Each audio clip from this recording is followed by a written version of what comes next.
All right, all right. Come on into a thriving Thursday. We are getting close to the end of the week, but what we didn't do is leave Natashah behind, baby. She came on with us Good today. morning. Good morning. We're so excited to have Natashah be with us, honey, because I'm telling y'all, this week has been literally fire with the conversation. It And we're talking has. about, getting healed for real. We're talking about topics that require you to do a little, self-analysis, become a little bit more self-aware, to tap into um healing, like I said, healing for real. And I know that with all the goals that we talk about for the new year, because every new year somebody's got a goal. You always talk about resolutions, and we don't do resolutions around here. We do change. Not at all. Yeah, we don't do resolutions. But people, have vision boards and all these different things. But the reality is, it's cute to put on a board. It's cute to It have a is. conversation like that. But at the same time, faith without works is dead. So that means that in order to heal, you got to put in some work. You got to, Ma'am. face some things that you may not want to face, or some things that you've buried your head in the sand for years. The little girl in you, the little boy in you that's still inside screaming, but what about me? What What about about me? me? See me, hear me. Mm-hmm. The very same thing that you've experienced, whether it's rejection or abandonment, we've done the same thing to the little person inside of us. We've rejected them and abandoned them because we've left them in that space and then go back and get them because we wanted to, move forward in life. And so, super excited to have Natashah here. Thank you all for coming on and being with us again. Miss Phyllis, we see you here. Thank you so much. Good morning, Miss Patricia. Good morning, Farika. Thank you all so much. Kelly said, good morning. I am excited for today. Kelly, we are as well, because I Yes, said, Natasha gonna get to these attachment styles today, baby. We know we're she not is. gonna even do Today, anything else. Natasha, you go ahead. you see who over here like this? Look, matter of fact, let me mute. Go ahead, Natasha. Come on. Oh my goodness stuff. Good morning. Good morning, everybody. Thank you, ladies, once again. Happy Thursday. Happy Thriving Thursday. So we're going to kick it off for those of you who may be around pen and paper and can take notes. I'm going to break down the 3 insecure attachment styles. So the reason why this was important to talk about is we were talking about trauma bonds for like the last month with Rev Pat and with Angela and Dr. Sparkle, and understanding that trauma leads to attachment styles, unresolved trauma leads to unhealthy attachment styles, also known as insecure attachment styles, which then leads to something we'll talk about maybe next week if you guys want, called codependency. Codependency is rampant in our nation. We have everybody's looking at the drugs and looking at the alcohol, but that is a behavioral addiction. That is a relationship addiction. It is not healthy in a lot of ways, but we need time to really break that down. But today I wanted us to understand 3 insecure attachment styles that develop when we have trauma and we don't resolve the trauma. Or like we were talking about yesterday, we have the mindset, well, that was in the past. I'm not that person anymore. Let's just go ahead and get up and move on with our lives. All right. So the first one is an anxious and or preoccupied attachment style. Anxious individuals who have an anxious attachment style tend to crave intimacy, but they fear abandonment. So you see a lot of self-sabotage. So the person wants to be in connection. Now, remember, when we talk about attachment styles, we are not just talking about in relationship with a partner. We're talking about intimacy in relationships, because that's what builds relationships and builds connection, is to be intimate. For anybody that's listening out there, intimacy does not mean it's not relative to sex. It's not about being sexual with each other. Intimacy is about bonding. It's about connection with one person to another, right? So these individuals that have an anxious attachment style, they tend to seem clingy or needy because they want to, again, they want love, they want attention, they want to feel like they're part of something. And so they are yearning and craving for that intimacy. That kind of came back to yesterday when I talked about how we find ourselves staying longer in places we don't belong. The intellectual mind tells you, like, we need to get out of this. This is not for us. But yet we can't seem to leave. And a lot of people get very judgy about individuals that are victims of domestic violence. I don't understand why they're putting up with that. I don't understand why they're leaving. Today's conversation is going to help you understand what keeps them in bondage. And it's not as easy as it looks. So again, if you haven't lived it, if you haven't walked in it, I'm going to encourage everybody out there that tends to pass judgment to remove your judgment. The other one is an avoidant dismissive attachment style. This is where we value our independence. So you see these individuals that are avoidant dismissive are highly independent. So I'm going to shatter a few souls this morning when I say, if you are proud about being Mr. or Mrs. Independent, that it does not work in a relationship with another person. Okay. Independent means that I am on an island by myself and I don't need anybody's help. I don't need your help. I'm not going to ask for help. Quite frankly, I can handle me, right? That actually stems from trauma. You actually came from an environment where you had to maybe be the most responsible one, or you had to be the one that took the lead in the relationships. So as a result of that, you carried that through into adulthood and you didn't ask for help because you feared disappointment. You feared rejection. You feared that they weren't going to show up for you. You fear where you weren't going to be safe, where things won't be taken care of. So you're like, don't worry about it. I got it. So that's your avoidant dismissive attachment style. The other one is disorganized attachment style. And this is where they desire closeness, but they fear the closeness due to confusing, or if you come from a very frightening, traumatic experience or from severe neglect. So you'll see a lot of this in individuals who have narcissistic traits, right? We talked about that. And I know you guys want to get into that at some point.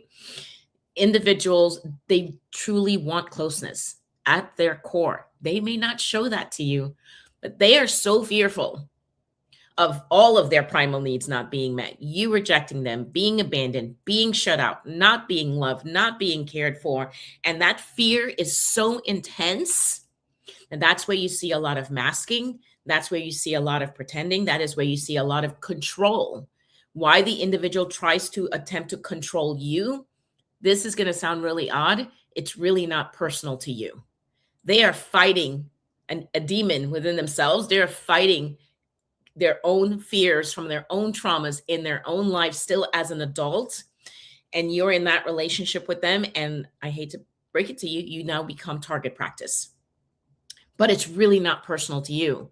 I have learned that we get diagnosed with things and we start to put people in little containers and categories.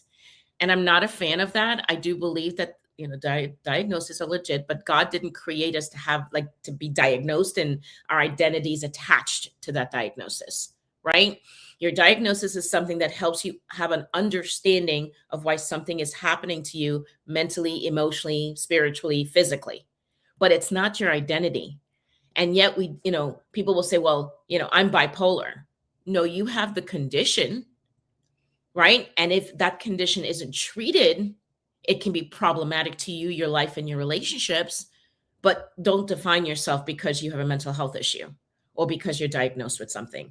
So I don't want to go too far into it, but those are just 3 insecure attachment styles. So I want everybody to think about that. If you can relate or identify with being in a trauma bond at some point in your life, you have to think of yourself and the person you're coming into relationship with. What is your attachment style and what are theirs? And then as a result of that, think of the kind of relationship you've built together and think about how those attachment styles, if we now had children and brought children, the new generation, into the mix, what did we teach them on both a verbal and nonverbal level? Angela? I know That's good. That's good. Listen, I'm telling you that all of these, everything that you said this morning, I'm sure somebody can either see themselves or know that you're in an intimate relationship with someone who's displaying these same traits.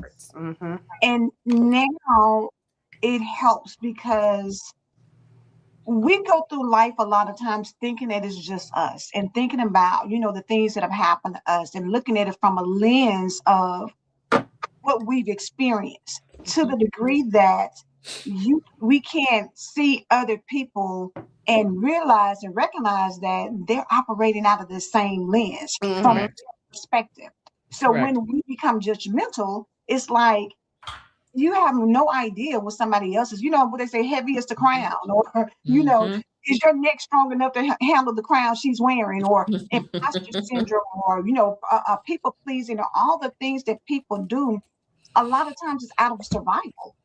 Yep. Yes. Survival because Yes. you're just trying to make it through life without being scarred, without being broken, without being traumatized, without It feeling that happening rejection again. or yes, and what you see on the outside of somebody that you say, oh my God, they're always so happy and positive. Mhm. For some people, that's a facade.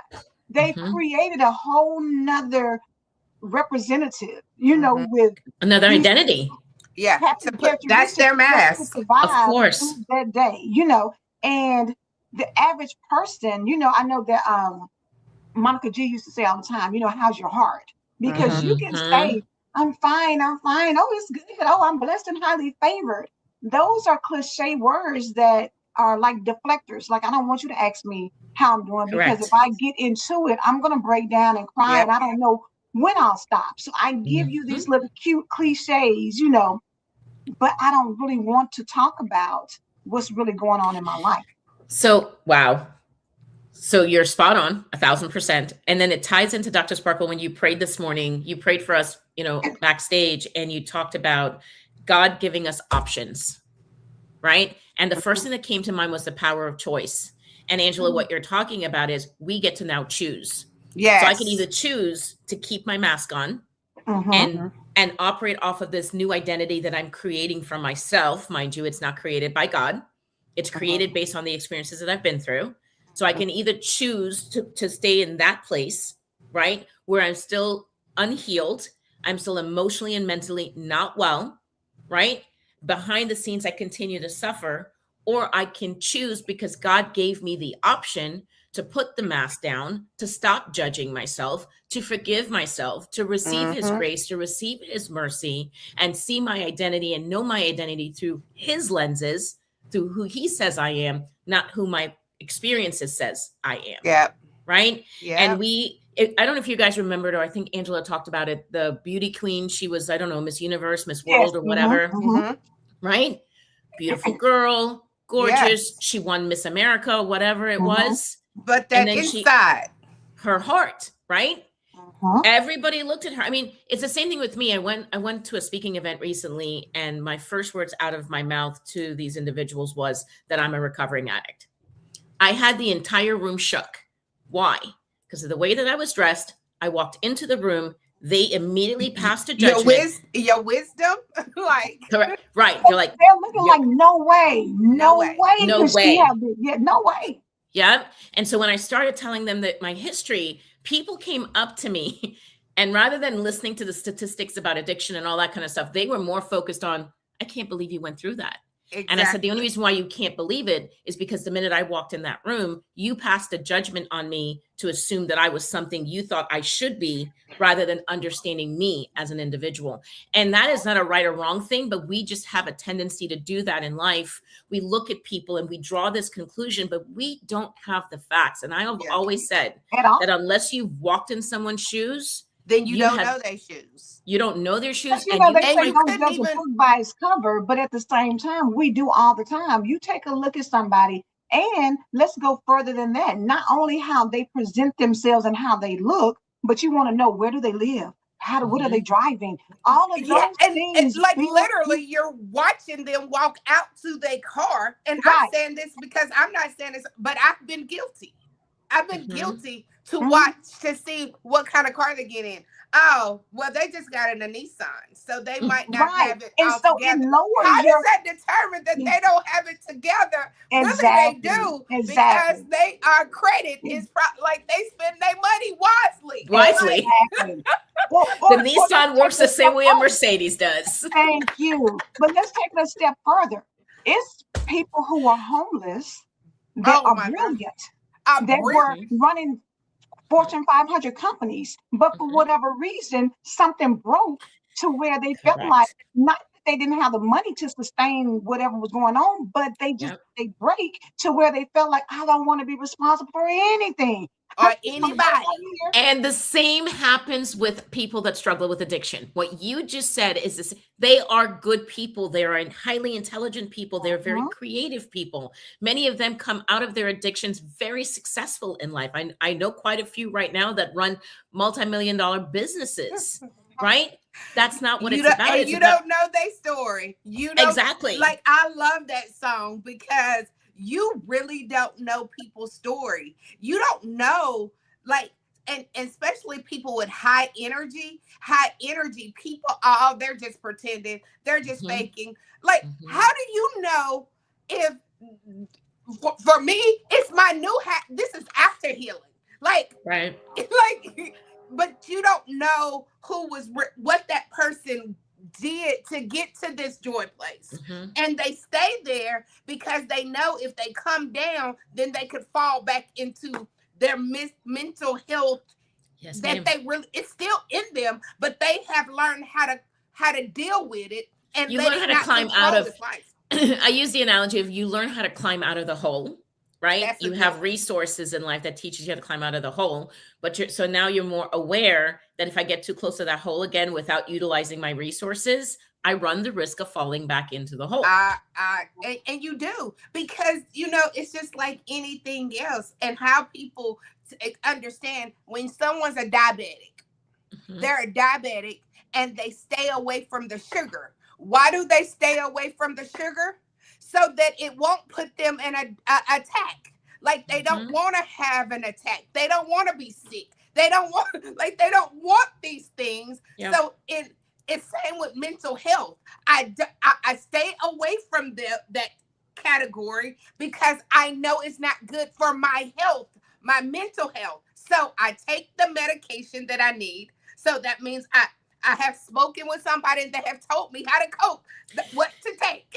So I want to tie that into those who have a tendency to judge addicts, drug addicts and alcoholics, right? Drugs and alcohol is a coping mechanism. Underneath the using of drugs and alcohol is a significant mental health issue, right? And not necessarily an acute diagnosis of schizophrenia and bipolar. Not every addict that's out there, including myself, like, I'm not bipolar and I'm not schizophrenic, right? But I do battle with depression, and I have battled with anxiety. That is on the mental health spectrum, right? People have a tendency to say this, and I'm God, thank you for the opportunity to be able to say this out loud. People say, when they talk about addiction, they categorize it as drugs and alcohol. And I'm out here to help people understand addiction is the umbrella, and underneath the umbrella is a coexisting illness of mental health and substance use. That means people who have primary mental health issues, the bipolar, the schizophrenia, the generalized anxiety disorder, et cetera, major depressive disorder, that is a primary mental health issue. But underneath that, there is a mild use of substances, whether it's illicit or not, or they stop taking their prescription medications, because many of us like to play doctors and decide, well, I'm not going to take that medication, or God, right? Or take it when they want to, or some take it in conjunction with, well, I'm just going to go ahead and have that drink, or I'm just going to smoke that blunt while I'm taking this antipsychotic or this antidepressant medication. That is a use, misuse, and or abuse of a mind and mood altering substance. Although prescribed by doctors and it's not illicit, you're still misusing and or abusing a mind and mood altering substance. Now, on the flip side of that, individuals who battle with illicit drugs and have chronic use of mind and mood altering substances, when they go to treatment and they remove themselves, they start abstaining from drugs and alcohol, the problem isn't solved. They haven't arrived. Now they have the mental health piece that they need to address, that they've been running from, that they've been masking from, because they didn't have either healthy coping skills, or they didn't know how to use those coping skills. Or like Angela said, for people who are unhoused, you don't know what they've been through.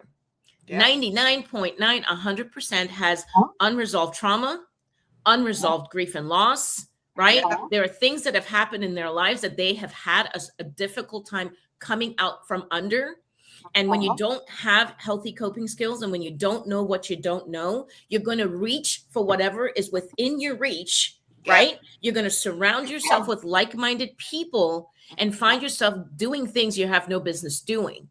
Yeah. Right. Now let's say this, Natasha, because from a lot of people, you think, oh, girl, I'm not doing drugs. Oh, girl, I don't have a problem with alcohol. However, what you do is you go out, you go sit at a bar, you get a little, you might be sipping on a drink or water or something simple, but you go there because you're looking for sex, because you have become come on now addicted to utilizing sex to help you. Because what's that movie that Halle Berry had? Make Me Feel Good. Yeah. You want to feel good. So for people who want to escape can be in the form of alcohol, it can be in the form of drugs, or it can be in the form of another act. Because you're food. using or food. When you run out and say, "Oh, girl, I can't deal with this. Let me go give me a pint of ice cream and just eat it all up." Yes. That's gluttony, but at the same time, you use it like Tina said. Yes, substitute. You're substituting something because you're not dealing with the true root cause. That's just like when you have a toothache, you're gonna go and get some oral gel, or you're gonna go get, something or something to listen. I'm not going to go to the doctor. I'm not going to go to the doctor. They're this, they're that. They cost too much money. I'm not spending that money. Let me go get my own concoction. Or let me go. Someone said early in the chat, she says, taking medication that prescribed just to get high or to numb or escape. Tina talks about substituting. Let's talk about the person. And I speak from experience where when I first had anxiety, I go use somebody else's medications. Here, just give me one of those. So now I'm borrowing from somebody else's prescription because I refuse to go to the doctor. Or let's talk about, I'm not going to a therapist because what's that stranger going to tell me? They're a stranger. They don't know me, but you're out here in this world, but I'm not going to go talk to I'm not sitting on nobody's couch to pour out my own. I can sit on my own couch and pour out my own heart to myself. Okay. You can. And most of the time that works for that moment. So that moment you decide that I'm not going to have sex. I'm not going to be on Facebook twerking every day. I decide that I'm going to get myself together. Okay. So that month you're good. Then here comes the next month. So now you go back to the bad behavior again. Now you're twerking. Now you're at the club. And I mean, twerking, if that's your thing, that's your thing. Like everybody has their own thing. But I'm saying, where is it coming from? It's a root from it. It's a root from it. You got to pull that root up. Like it's still like your book's stating over and over. Where did the root? It's a root cause to it all. Like you didn't just wake up and everything has a root. Regardless of whether you believe it or not, everything stems from a root cause. And this code says sex, attention, men, shopping, all of it. All addictions I have or am battling. And Nicole, I've been there. The reality is most people are dealing with the exact same issues. They just don't see it as such. You know what I'm saying? And I would say, sorry, Angela, I didn't mean to cut you off. Sorry. Finish. You can finish your thought. My bad. So I just wanted to give Nicole some hope in what she just said. The fact that you're willing to acknowledge that you have these problems, you are one step ahead than many people who, like Angela just said, there's a lot of us out there that have it and just sit here and deny, like, that ain't me. I don't know what they're talking about. I don't have that problem. I'm fine. But yet you sit in your house, you sit within yourself. You're miserable. You're not happy. You're not joyful. You don't have peace. You're constantly in chaos. And so again, as we said at the beginning of the broadcast, it's like you have to really do some self-analysis and become more self-aware. So Nicole, be proud of yourself that you recognize the problem and that now you have the choice to do something about it. Nicole, I have a question, because when you was going through the 3 insecure, anxious, avoiding, disorganized, can you have more than one? Because I was relating to all 3 of them. I'm sorry. All right, you said Nicole. Are you asking I'm sorry. Natasha, I'm sorry. I'm sorry. Natasha, like, is there possible that you can have all 3? Because when you was going through them, I could see some habits that put me in those different categories? Is it a That's a great question. I mean, I wouldn't say at the same time with the same person, maybe okay? in different relationships, maybe. Okay. I can't say, I mean, I've always found with working with clients and even in my own life that one always stands out more than the other, Okay. right? Okay. So that's maybe I have to do a little bit of research on that. I think that you might be seeing a little bit of yourself in each, but if you look at it much more closely, You're which one fine. really is sort of the stronger one for you? The Which more one do you find dominant Okay. one. yourself Makes attaching sense. more in Yeah. your Makes sense. relationships? So, Natasha, I'm gonna go back to Nicole. She made the comment, I have overcome sex, men, and attention, but I'm working on sugar and shopping. mhm, When we look at um, what we feel like maybe our levels of addictions, you know what I'm saying? And some mhm, Mhm. are maybe worse than others in our mind, you know what I'm saying? But at the end of the day, excess is excess. And so excessive, Mm. you may feel like, oh, shopping, girl, child, I just went out and shopped, but it's no big deal because I'm not hurting anybody with that. However, financially, it puts you on a less than solid foundation because now mhm. you're doing stuff or you're getting things just for the high of, okay, I can go out here and buy it. So is it the fact that she's overcome the sex, the men, and the attention, which we feel like may be more detrimental because sex could open up to some type of disease or different. Do you know what I'm Yeah. saying? So, Men heartbreak. So is the root actually being dealt with, or is it different roots for different addictions? Angela, do you have a bachelor's or a master's in psychology? Because Girl, you're asking all the right questions. So, Yeah. Nicole, I definitely want you to come back to the morning show and not let me be the one that scares you away. But what you're talking about is what we call a process addiction. You may have abstained from men and attention, but now it's processed itself into working, sugar, and shopping, right? So the answer to Angela's question is no, we have not gotten to the root of the issue. We've removed something with, think of it as a tree and you broke off a branch. So men represented a branch, sex represented a branch, right? We Mhm. broke the branch off and say, okay, I'm done with that. But we haven't really dealt with the root issue because, and how do I know that? Because now we're on a different branch. And I actually have a tree. It's an illustration of a codependency tree that help us see how the root issues we have are buried in shame, neglect, abandonment, and Mhm. enmeshment, right? mm. That's Say it really one more, what all of read it, say it one more time, Nicole, Yeah. Natasha. shame. You guys are going to give me a whole new name now. I know, Everybody's right? calling Okay. me. Natasha, Nicole. I love it. In high school, they used to call me Shaka Khan. So, Oh, I can see but that. so it's rooted in shame, neglect, abandonment, and enmeshment. Now, with neglect and abandonment, it's both physical and emotional. So it's physical abandonment, physical neglect, emotional neglect. That's the root issue for all of us.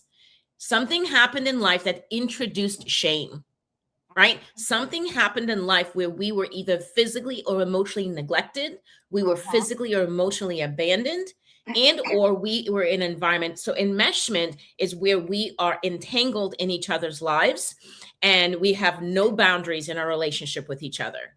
Many Mm. cultures and generations have a lot of enmeshment. So while many cultures and generations would be like, well, we didn't do drugs and alcohol, you guys were severely codependent. And you have now passed that on to the next generation. That's why I live to help people understand what codependency is and how damaging and destructive it is in relationships. So if we're not treating those root issues, then we're going to be breaking off branches. We're going to be pruning the tree, so to speak, but there's always going to be another branch there that we break off on and find ourselves using as a way to escape, to numb, avoid the real rooted issue.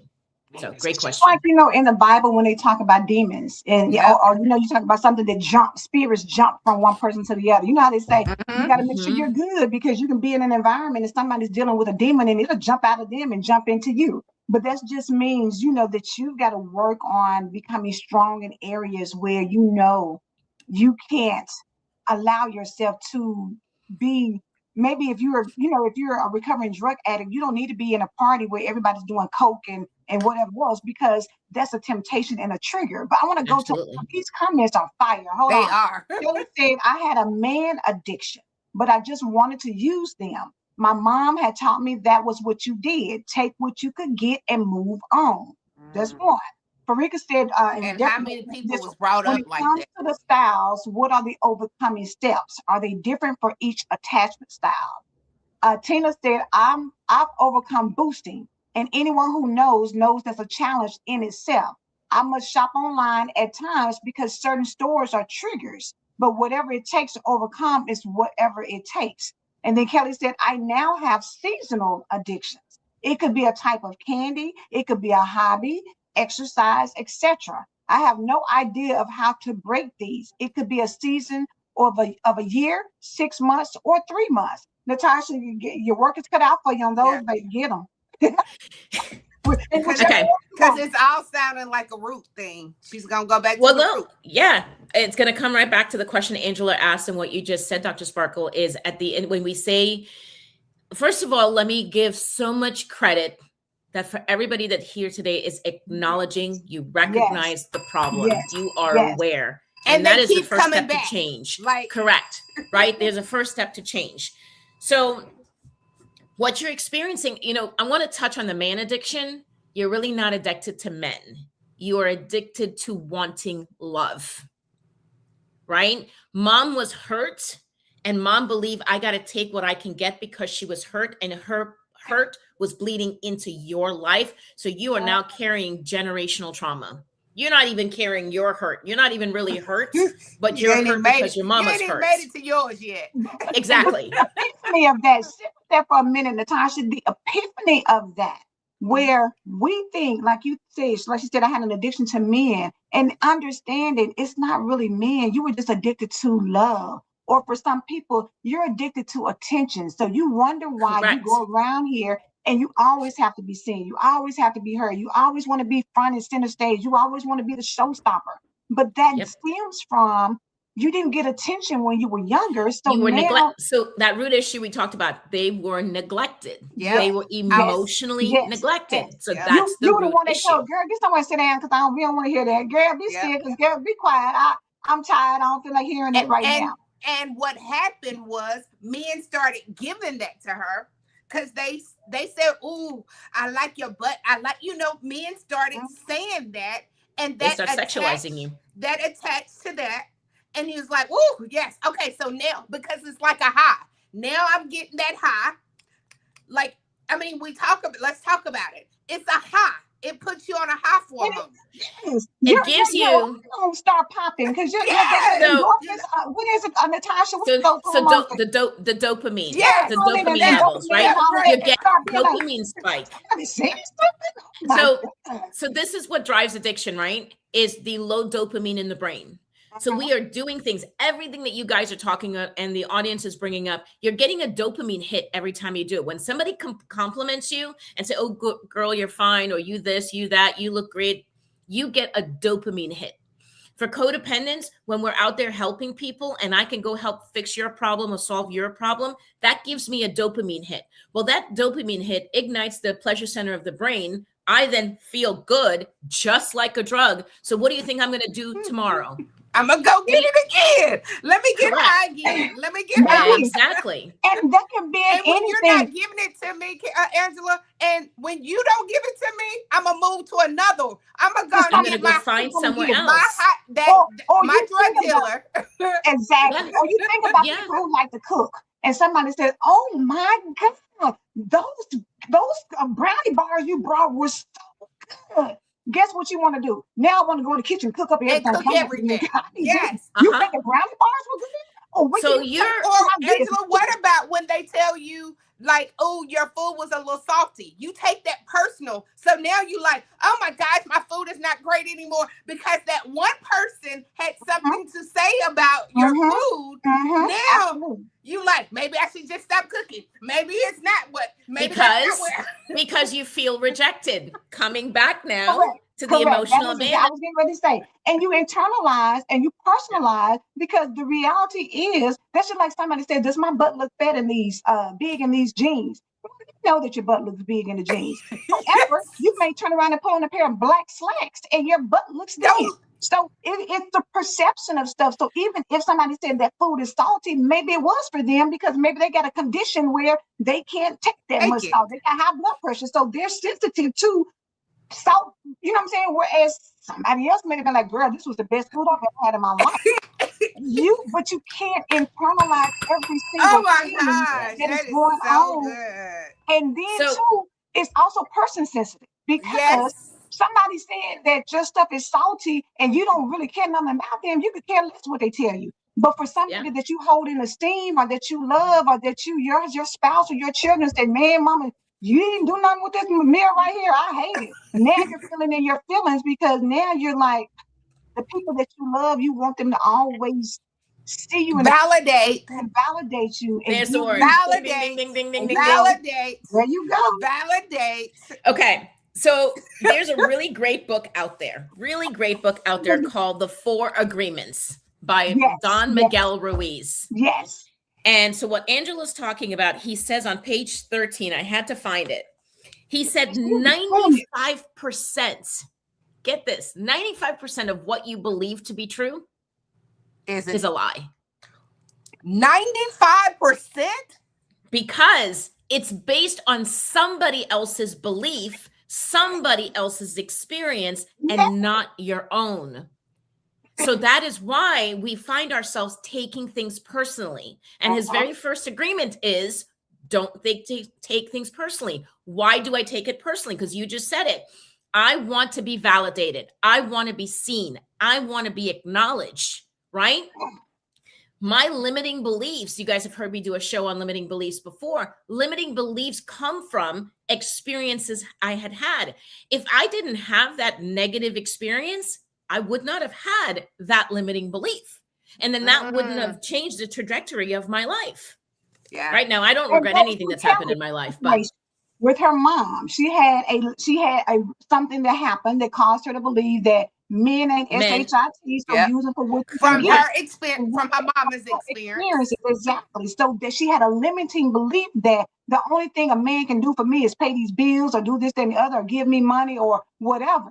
That was a limiting belief because there's men out there correct, who can love you and cherish you and honor correct. you and Yep. respect you. They exist. But in her Mhm. experience, they didn't. So she felt like the best thing for me to do was pass this on to my daughter so that she doesn't have the experience that I had. Because she wants to protect her, Yes, which is a primal need, but that is not how you protect your children. You don't have them living in fear and going out there and hurting other people. Right. You know what I mean? And potentially But I'm putting a them in good. danger. I'm just making sure my kids don't have to deal with it. I'm just But covering. that's potentially putting them in danger because the reality is Correct. maybe the men in your life just gave you money and did for you. But what if you ran across somebody who was triggered by that and became abusive as a result? Because you're not going to use me. Yep. You never know because we're dealing with people who have alternate things. But let me get Natasha Nicole. for you for Nicole. On point, Natasha Nicole. I was molested, raped, abused throughout life by different men as if there was a target on my back. Now I thought I was healed from it all, but there was a time in life I was closest to God and my healthiest and still addicted to the gym and bettering myself. Then I was feeling sexy, fell into the manhole again. So tell us, ladies, how do we get free? How do we heal? Ooh, that's cool. Who wants to go first? I mean, I'd love to, I'm but if giving you're that all to the therapist. Here you go. okay. Let me get on mute. No, it's not even a therapist answer. You said that you were at your healthiest. I want to make sure I get this correctly. First of all, let me say I'm very sorry to hear what you've been through, because that is not easy to have to walk through that and come out the other side and be able to be brave enough and have courage enough to be able to announce that here in public, right? So that is a big deal, first and foremost. So just thank you for trusting us and allowing us to be here to be able to help you with that. So and sending hugs. We're embracing you as we speak. Yes. Embracing of you. because this is a safe place. And it is, she's using this as her safe place to speak on this. Very true. She said, I was closest to God and at my healthiest. Pause right there. You have to really analyze, how healthy were you? Did you know God? Did you truly believe in God? Here's why I'm asking the question. I can know something, but if I don't truly believe it to be true, then that's going to show up in the way that I walk out in the world. Right? I always say what I believe to be true manifest in my footsteps. And this kind of comes back to, like, I can go to God and I can surrender some things to God, but if my worth and my value is still tied to the things that hurt me or to the things that are external of me, then I'm not able to heal the way that I need to heal. The reason why you found yourself back in that manhole, because although you knew God, your worth and value wasn't tied to God. You didn't understand or learn that your identity is in Him, not in those things. So you started going to the gym, again, getting that dopamine, getting that adrenaline hit, started feeling good, started feeling better about yourself, which is not a bad thing, but people can get addicted to that. We grow dependent upon that because of the way that it makes us feel, right? So now you're taking care of the exterior. You're looking good, you're feeling good, which is good, but still there's that root issue now where there is, what's coming to mind is there's shame around all the things that has happened to you, which diminishes your worth and your value. So although you look good on the outside and although you feel good, and yes, you have broken free because those traumatic experiences aren't happening anymore. And that's amazing. And that's wonderful. There is still shame at the roots that we need to be able to go before God. We need to also ask for forgiveness. And that's probably going to be another conversation for another day, because you're going to probably say to me, well, I'm the one that was the victim. Why do I need to forgive myself? Because the little girl in you, Dr. Sparkle's got it, that little girl inside of you, she still believes that somehow it was her fault, or she was responsible, or there's something wrong with her, why she went through what she went through. So we have to release the younger version of selves from that pain so that we can truly move forward and really believe that our worth and value comes from our identity in the God that we believe in, and not in the things that we have been through. I hope that answered the question. Baby, that was a good, that was all God. That was the Holy Spirit. Now, I love, like, even though God sent us to school to get education and get wisdom, right? But God, the Holy Spirit still gives us what we need at that moment. So you gave her all Holy Spirit. Like, she couldn't go to a book and be like, okay, unless she go to the Bible. And the Bible's going to say that. So I understand, though, because we all have been in different places with God. Correct. We have, I believe you, God. And it was, to me, it was just a saying thing. It was a popular, like the song says it, and that adaptation, okay? And not that I'm not saying that you never believed God, but at some point you keep, and I know it's because He gives us capacities of it. I'm going to challenge that, Dr. Sparkle. I'm going to say we don't believe in God when our actions don't follow suit. What you believe to be true manifest in the way that you walk. How can I say, and I said this to a client yesterday, how can I say, yeah, I have faith in God, but I can't sleep at night. I'm not eating. I'm excessively worrying. I'm obsessing. And I now don't, and I'm kind of stuck wanting to fix, manage, and control. If I have faith, and Rev Pat talks about it all the time, if I say that I believe in the God and I know what my God can do for me, I could be able to get up, fix my crown, and walk out the door and face life and do whatever needs to be done. Continue to serve the Lord the way He's called me to serve, because I know He's got whatever it is whatever baggage I have that I've laid at His feet. He has. So I want to challenge that in a very respectful way to say that, because it comes back to the cognitive model I've done. If what I believe to be true draw a series of emotions, that's going to then drive behavior. So if my behavior isn't where it's not aligned with God and what God wants me to do, right? It's because I still have unresolved emotion and I'm still believing something that's not true. There's still a limiting belief that exists there. There's a lot of individuals out there, and it may or may not apply to the women that are in this chat today, where they've gone to church, they read their Bibles, they know God, but many I've discovered have resentments toward God, because when I was going through what I was going through, the first question is, where were you? Were you even there for me? And I'm speaking from experience. I have been there. Kelly said that in the comments yesterday. I want to think that's who it was. She was going through something. She was like, where was God in the midst of that? Or taking a step further, when somebody passes away, you're like, God, how did you let that happen? Like, I trusted you and believed that you would heal them. How did you let that happen? So here's the key. So here's the key word you just absolutely, because you just said, I trusted you.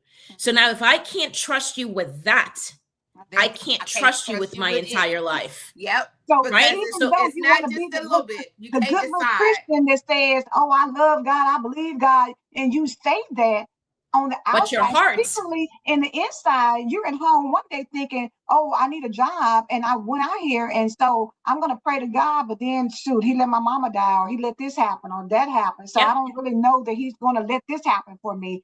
And so you have a duality in your life of, I love God, but I don't know if I love God, but not I love God and I love God, but. love God, and I learned in early recovery that I keep getting in God's way, and I keep taking my will. Wait a minute. Need to Stop control. right there. I keep getting in God's way. Like how? I mean, we don't have enough hands to raise up to say, I keep getting in God's way. I keep getting in His way. Oh my God, that one right there. Well, it comes back to what Angela's just saying. If I now inside of me, not confessing that to anybody else, but inside of me, I'm like, I don't know about you, God. Like, I know you show up sometimes, but you didn't show up all the time. So I'm not really sure if I could trust you on this. I'm going to give it to you. But when God doesn't answer right away, when God doesn't show up the way we expect him to show up, right? When he doesn't deliver on the things that we think he should be delivering on because we want it and we want what we want when we want it kind of attitude, right? We now like, you know what? I'm going to go ahead and fix, manage, control, rescue, problem solve, and or enable because you're taking too long, right? And I'm speaking from experience. Run to the rescue of everything. Oh, something happened. Let me run to the rescue because you don't trust God to work out the situation. So you run to make it happen. Oh my gosh! When I say this needs God to be on situations where He's not even wanting that to happen. What if it wasn't your job to run and make sure that your child X, Y, and Z? Maybe they needed that lesson in that moment to make them a better individual in life. But because you running around making sure Sally and Johnny don't get this X, Y, and Z, now you have stunted them in a way to where when they get older, a situation is going to occur and they will not know how to handle it, and you won't always be around. The thing about it is when we say, like Jesus said, not my will, because God, I don't want to check out of here. I don't want to deal with them beating me and doing all these things, but not my will, your will be done. But your will be done. But we got to be okay with the outcome. Because we say that, it sounds good. But when it comes down to when I say, God, not my will, but your will be done, and my mama dies, some type of way, Lord, and I don't want you to come and tell me, well, you know, everybody died, or it was for the best, or you know, it was, you know what I'm saying? But that was my mama, so you gonna try to tell me that was the best for me? But that's a process that we have to deal with. Like you think about, like Cynthia was talking about, you know, about her marriage. You know, well, why my marriage? Why my marriage? I believe that. Why would my marriage have to be the one to end, or why would this happen and that happen? There's so many things that happen to us in life that we have a trouble reconciling to a good father. Yeah, you know, that God is good. Why did that happen? Why did this person die? This? Come on, Natashah. Let me say this. You guys are on fire. You guys don't need me. You're doing great on your own. So no, we need you. No, we need you. We need you. The reconciliation with God is the very first thing that I had to do in my early journey of sobriety. It is also the very first thing that I have clients do in the program, because if you can't reconcile with him, you're not going to overcome the obstacles, whatever it is that you're battling in life, you're not going to be able to overcome it. So you have to reconcile with him first. As a result of reconciling with God, that is what makes me transparent with my story. I have no shame. I have no guilt. I'm not angry. I'm not hateful. I'm not resentful. It happened for purpose. Yep. All of the things that I have been through in my life, from physical abuse to sexual assault to verbal and psychological abuse, being abandoned, being rejected, having lost custody of my children, losing my house, losing money, you name it, it happened. While a lot of that had to do with poor choices on my part, while a lot of that had to do because of me being emotionally wounded and not knowing on how to come out from under that, and realizing that God was there the entire time. Like, I knew it, but I didn't know it. Does that make sense? Coming back to I didn't trust him enough, right? To go through it. Yeah, when I first got into AA and I was getting sober, the very third step says, surrender your will to God. And I said, surrender? I ain't surrendering to something that I can't see and I can't hear, and I don't even know where he's at, because he wasn't. I'm going to be transparent with you. That's how I felt about that. And so many people feel the exact same way. You may want to act like on Sunday morning that you know, look, I'm prostrate in front of you. My God. Right. Yep. But behind closed doors, you're thinking the exact same thing. Like, correct. And so when life looking at other people, look what I know what she did, but you keep on blessing her while I'm sitting here still. So the resentments are building. Resentments are building toward other people, and it's to other people, and it's also to God. Yeah. So you have to reconcile with him first, because when you reconcile, that is when he's going to show you your worth, your value, who he created you to be, and no matter what that you have been through, God is going to be there to bring you out the other side, because your story, your testimony, like our friend here, Nicole, what you shared today encouraged somebody else to not be ashamed of what they've been through. So you had to go through what you went through to be here today, to tell a portion of that story, to be able to pay it forward to another human being. So at the end of the day, all of that bad stuff was not in vain. But the question lies, which Angela said, are we willing to sit back and wait and let God do what God knows to do? That's the ultimate question. It doesn't come out. Go ahead, Parker. It's that weight, though. That weight, because in their mind, the weight is their time clock. Like, they still have on their clock. Okay, it's been 3 months now. What's going on, God? Like, you told me to wait on you, and you're so busy of still talking about, but when is it going to happen? When is it going to happen? That you have skipped all the assignments that he had for you in this wait, because you're still focusing on when is it going to happen. He said it can't, because everything I've been trying to get to you, you're still talking about, but come on, God. Come on, God. When is it coming? When is it coming? I still trying to prepare you. The reality is, what if it never comes? Are you okay with that outcome? I still love you, God. And that's the thing, because let me say this. Yeah. We talk about the Job. Everybody always wants to talk about Job and having the patience of Job and all the things that Job went through. The reality is, when Job was going through what he went through, the devil said, what about Job? And, I mean, he came and God said, have you considered my servant Job? God said, do whatever you want to do, just don't touch him. Yes. He had faith. So if you trust and believe God, you have to understand that Job was attacked, baby. He lost his family, children, all land, that. everything. God restored. But see, the thing about it, that we forget to say that if you lose your child now, that doesn't have anything to do with me having another child later on. Maybe I'm going to have joy, but what about the one I lost? What about the family I lost? What about the finance? Like you said, Natashah, I lost custody of my children. I lost my home. I lost my car. I lost this. I lost that. But 10 years later, I got all of that. I got all of that back 10 years later in full abundance. And it came off the heels of me surrendering my will in those 10 years and serving him and being more obedient to him over the course of those 10 years. My kids finally grew up, and and I understand people lose their children. There's so many people out there that can't have children, but there's so many other children out there that need a home, that need a family. Yes. We have to get out of the mindset of how we want it done, and realize that God has a greater plan for us. Nicole said, I struggle to reconcile when I hear or see a child being abused. Why, God? I don't understand it. I really wish we had more time, because the reality is, when we know the power of God and we know what God can do, think of what God did in all of us that are here right now listening to the show, and what you've been through. Look how God is using you and using what you've been through to help another person. We don't Exactly. like the abuse that's happening in the world. No. There is a fleshly person on the ground here on earth that's hurting that child, right? And you may say, well, God's allowing it to happen. God also has a plan for that child, and God will use that child, even in loss. And this is a very sensitive subject.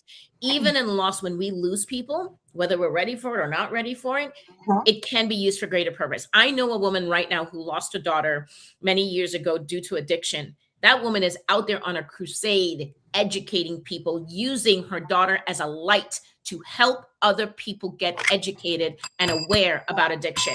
So God is although it's a still gonna come loss, through. And he's she still may coming never through. have done that had the situation not happened. And the reality is, it's going to be things in your life that are going to happen that you will not like, because that's just because we're human. We are we are conditioned to getting that opportunity to have some things and enjoying it and never wanting it to end. If the world were to say, we're going to stop producing whatever your favorite thing is, you're going to be disappointed. But guess what you're going to do? Move Fine on. enough. You're going to still continue on with your life. The quality of your life depends on whether or not you say, God, not that why did you do this, but God, thank you for giving this to me for the people, because it wasn't mine to have anyway. You Yep. loaned it to me Yep. because I'm only here for a specific period of time on earth. And once you can get that in your system, I'm not saying it's good. I told you my mama's birthday was yesterday. My mama passed away in 2000. This is 2026. And I still can cry and say, I wish I can call my mama. I wish I can see my mama. I want to talk to my mama. But God saw otherwise. And I can say, see people all the time who don't even like their mothers. Why did you take mine when they don't even want theirs?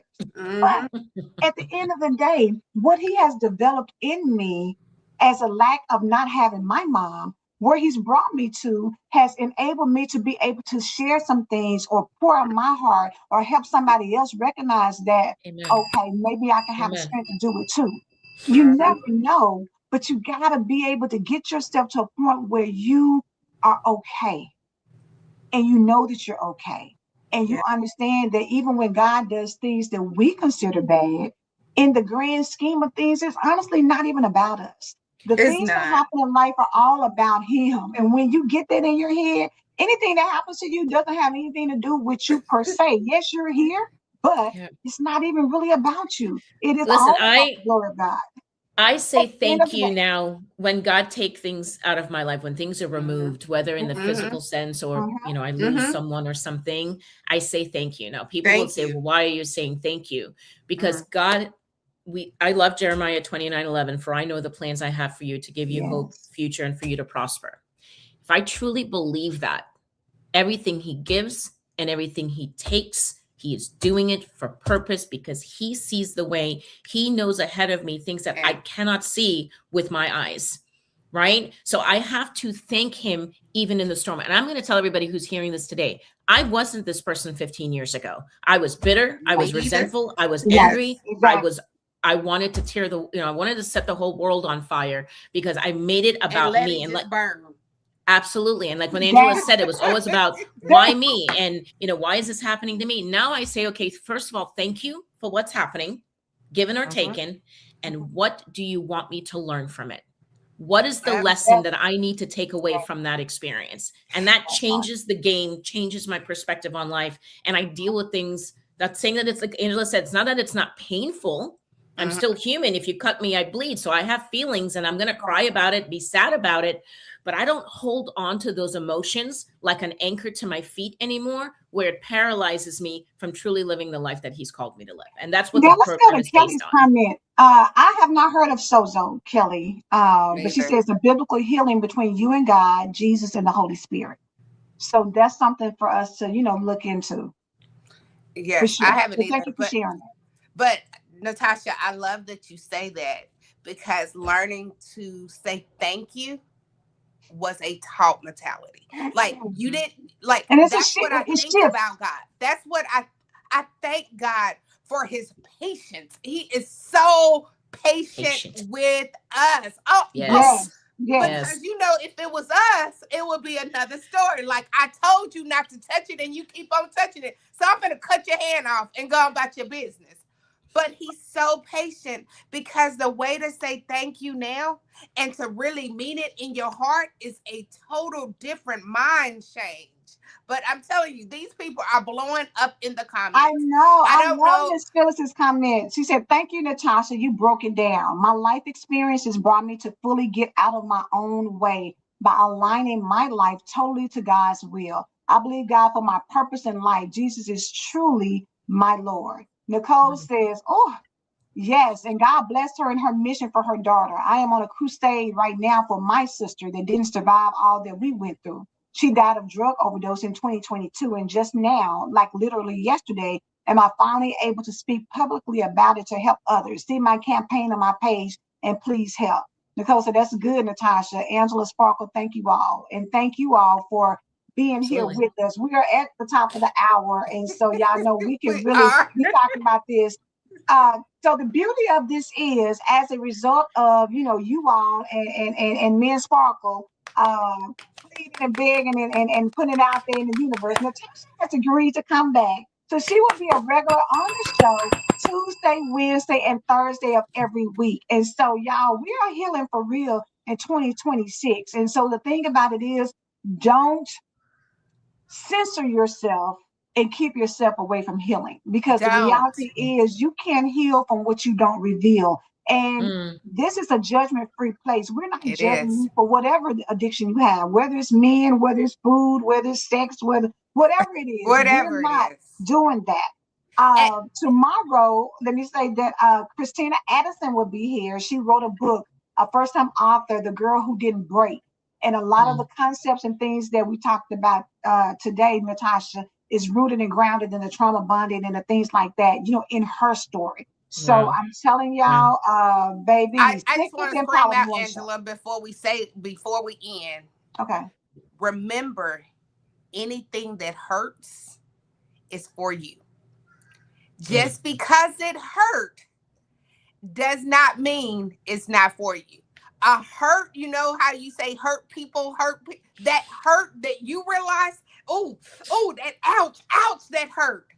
It's for you to sit Mhm. in it, get the revelation that you need, get the faith that you need, increase your love, increase it all, but don't stop running Running every away. time it hurts. Yeah. Because a lot of things that's going to be said, it's going to hurt because you can relate to it. Mhm. But we have to stop running so that Mhm. we can get the healing that we need and take off those tennis shoes and take off that track. And can we teach our kids? Can we teach our kids at a young age, give them permission to feel whatever it is that they're feeling, and teach them healthier Yes. ways on how to deal with that? Can we do that in the interim as well? Yes. Yes. And can we also do, if you're not okay today, if you're not okay in the moment, it does not mean you're not okay through the whole day. It's just a moment. Right that moment you felt it. And Right. it's still gonna be okay. But stop masking that it hurts. Like, tell God it hurts. That hurt. Yeah. Okay, it's so much to it. But we want you to keep on coming, because God is sending Natasha to us for a reason. And Absolutely. and we As cannot I take say, this for granted. Natasha, for such a time as this, just like Esther, there's Yes, a ma'am. time where the world needs to be healed, because some things that will be coming down the pipeline requires you to be healed in order to withstand it.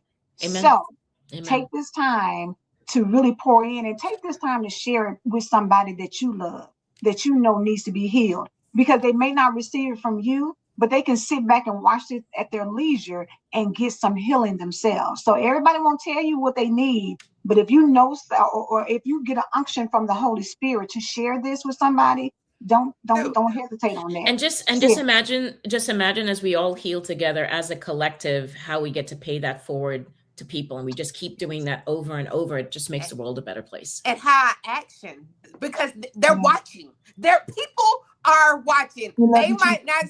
might say they don't like you, but they are watching you. They're Oh, for watching sure. how, For if you sure. love God so much, let me see how you really handle this. They Right. Mhm. really are watching. Mhm. Last thing, go ahead and get your book, because Natasha, I went to order mine yesterday and I won't get it to Monday. So and I have Prime, but you know, Amazon has their thing. You know, we just had bad weather and things Yes. happen. Right. So go ahead and get your book because February 1st, we are kicking off our book club. I am getting everything together. We're trying to figure out a name, and you know, we gotta have it all so pretty and pretty. Let's push it to the 15th, Sparkle, because if you're not getting your book to Monday, the first is Sunday. So if you're not getting your book to, so yeah, let's push it to the 15th to really kick it off so people have time to order their books just in case they don't So, have time. And theirs won't be here to, you know. if you did start on the 15th, so I'm out of town. That week of the 15th, the Tuesday, I'm gone from the Wednesday till the following Wednesday. Which is fine because on the 15th, we're just coming together, making sure everybody has their book. Like it's an introduction. And setting up the framework of what it's going to look like. Gotcha.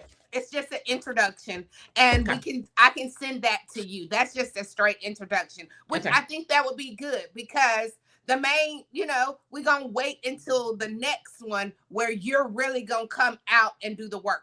But can you give them the name of the book again, just in case we have some new people in? So it looks like this, Tree of Life, right? And it's called Getting to the Root of It. I know it's kind of tiny up at the top, but Getting to the Root of It. Put in my name, Natashah Khan. There's an H at the end of my first name. So it's Natashah. And again, it's Getting to the Root of It. And again, you know, you'll get it. If you order it today, you'll get it by Monday and be ready to be part of the book club. This is exciting. So I'm excited about this club because when you have something to follow, like we have, and you're going to be able to write in it and do whatever. Do not get this book to pass it along to somebody because no, don't get the Kindle. No, get the book. Like, and get the book because you need to have it in your hand. Get both. You know, where you can read it while you're on the road, but also have it in your hand because I actually had a friend that did that. You got to do everything to this book. She said, get the date again, Sparkle, for the first. Okay, February 15th will be the first day. I don't even know what day of the week that is. That's a Monday. Hold on. It's a Sunday, I think, because the 14th is on a Saturday. Oh, yes. The 15th is a Sunday. So it's the 15th, and we will always have it will be the 1st and the 15th. So that you can always remember on the 1st and the 15th is our book club time. That's the time that we're going to dissect and break down, but we will break all that down on the 15th. Yeah. The whole point right now is get the book. Get the book. Get the book. Get the book. Get the book.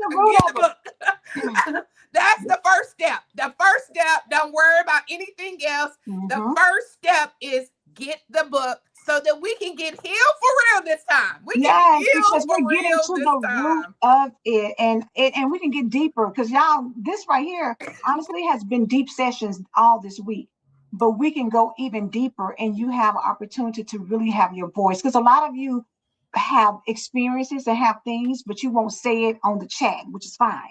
But when we have the book club, we can actually have deep conversations and really share some things that can help. So we need to get out of here. I know Reverend Pat is on sabbatical this week, so no daily devotional after this. Come back tomorrow with Christina Addison so that you can enjoy her being here and support her as well. All right. I believe God. Do you believe God? We believe God. We believe God. We love you. Have a blessed day. Bye, everyone.